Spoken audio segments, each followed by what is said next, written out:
Hey guys, fala galera. I'm so excited to come to you today to talk about the vocal composition for our album Delirium. But first, I would like to thank Rafael from Spectro CD. I'd like to thank Fabrizio from Psycho BR for their partnership in making this album a reality. Of course, I want to thank Ricardo for all the music that we've created together and all the more music composition that we have coming out. And of course, most importantly, I want to thank all of you, because without your support, we would not have been able to make this album. And I'm so excited that we are now getting ready to launch it in its vinyl state. So Rafael wanted me to talk a little bit about today about how I create the vocals and how I research lyrics, and if I do create my own lyrics. And I'm happy to talk with you about that today. So when Ricardo and I are working on a song, we'll have some ideas on what the music will sound like, and we'll agree on what the verse will be, we'll agree on what the chorus will sound like, and then I will just take that track and I will listen to it on repeat. Many times he's actually given the music background a name, and that may or may not be the theme of what that song will be. It's happened a few times, but he's always been very open to allow me my own creative process to see if I can find a better title or a better theme that will match that sound lyrically. And when I do that, like I said, I listen to all of these pieces on repeat, and I will think about the theme. I will think if there's a different theme that's bouncing out in my head. I will go ahead and just start reading some poems. I work with several lyricists such as Paul Dempsey and Darlene from here in the USA, and they give me access to all of their lyrical compositions. And I'll then just start flipping through and reading them. And is there anything that's catching my eye? Is there something that I am reading that is resonating in me to what is being, what I'm listening to? And I think that's the beauty about creation, right? It's about the resonation, because music is pure emotion, and it all resonates with us in a different way. And I'm happy that I'm allowed to bring out my vision, or our vision, Ricardo and I's vision, with these vocal melodies and lyrics to you. After I've been able to settle upon an idea of lyrics or a set of lyrics, I then again just start listening to it on repeat.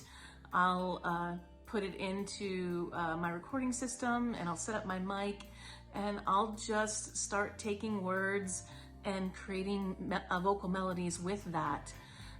I'll record each one. If there's even a little piece that I like, I try to remember that, to incorporate that into the next line.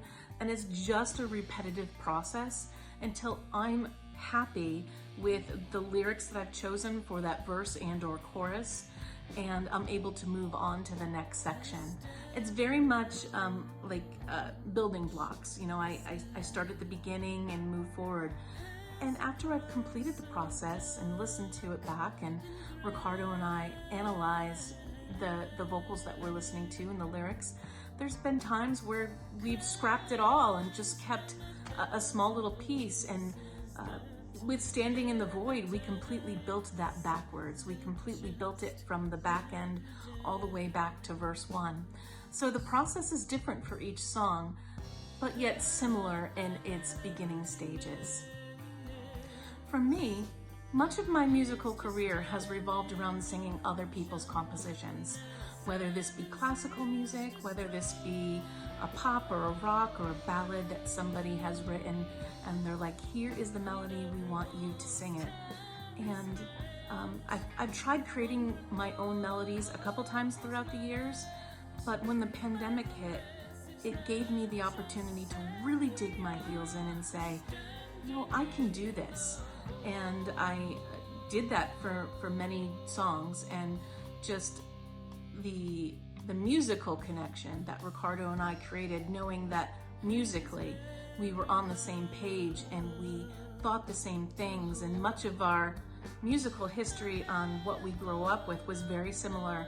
It just seemed like this was the right time, this was the right format, this was the right person to allow me to dig into those creative juices and really move forward.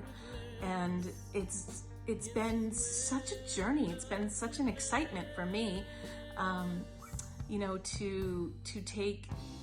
I have a difficult time creating a melody without lyrics.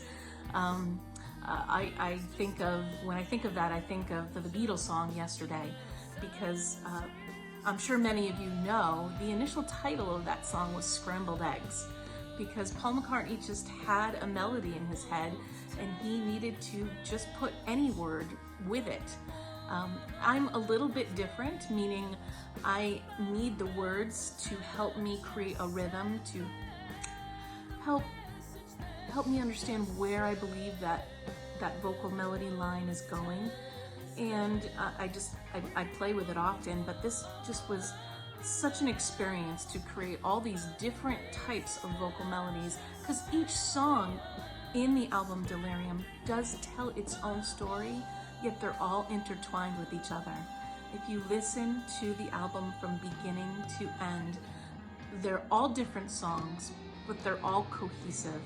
They all do sound like they evolve from one into the next. Working with and meeting Ricardo on a platform like compose.com allowed us an opportunity to work with musicians from all over the world. This gave us an opportunity to meet and work with the drummer from our very first song, Just Like. His name is Fredrik Osich and he is from Denmark. It opened our eyes to what it was to create and work with virtually. He and I had rarely done this before in the past, so it was an opportunity for us to spread our wings and see whom else and what is this, what is it like composing with other people virtually? Do they share the same vision? Can they take constructive criticism? And we learned that many people that we worked with were so open, and we took their feedback and they took our feedback, and it was just a symbiotic musical relationship. We had the opportunity to work with some musicians that Ricardo grew up with, such as Bidet, who played the guitar solo on Standing in the Void, Luis Muniz, who played drums on a few of our tracks, Rafael Moreno, who now resides in Canada, who is originally from Brazil. He co-wrote Delirium, and it just gave us an opportunity to work with these musicians. Even a longtime friend of Ricardo's, Igor Banholzer, who now resides in Germany, helped us on our track Show Me How. All these different visions, all these different colors and musical colors brought to life in all of this music is great. And it gave us the opportunity to, again, as I mentioned earlier, working with Paul Dempsey, who truly is one of my favorite lyricists and allows me some creative freedom, and it gives me the opportunity to really work on some lyrical compositions myself. I've never really written lyrics before I met Ricardo, and I have had the opportunity to write a few verses in some of the songs that we have. I did write all the lyrics in the song Delirium, and working with Paul and working with Darlene McCoy, working with Gal Hornstein from Israel, these are just amazing lyrical poets who have truly inspired me, and again, like I said, allowed me to edit their words and move forward to make these songs that Ricardo and I created our own, and more aligned with what the vocal melody is and what our vision was for the song. As we released each track individually, as we were going through our entire process, we drew in more fans from every continent. We drew in more fans from every radio station that we connected with. We are now playing on over 200 radios worldwide, web radios mostly, but we are expanding every day. And your support, the support we get from you, the fans, truly is, it's amazing. It's such an awesome feeling.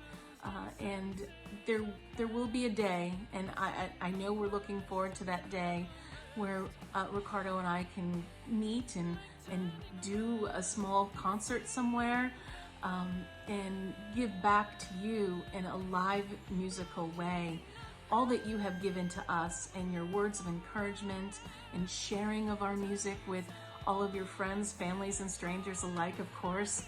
And of course, the support that we continue to receive from Raphael and Fabrizio, and continuing to move forward on working on our second album. And so keep your eyes on us for sure. I'm, again, so excited that this album, Delirium, is now coming out on vinyl.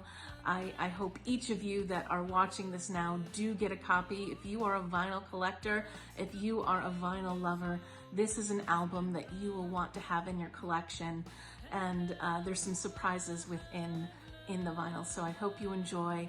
And thank you so much. And I'm glad that we were able to connect today, and you were able to learn a little bit more about my part in Project Delirium.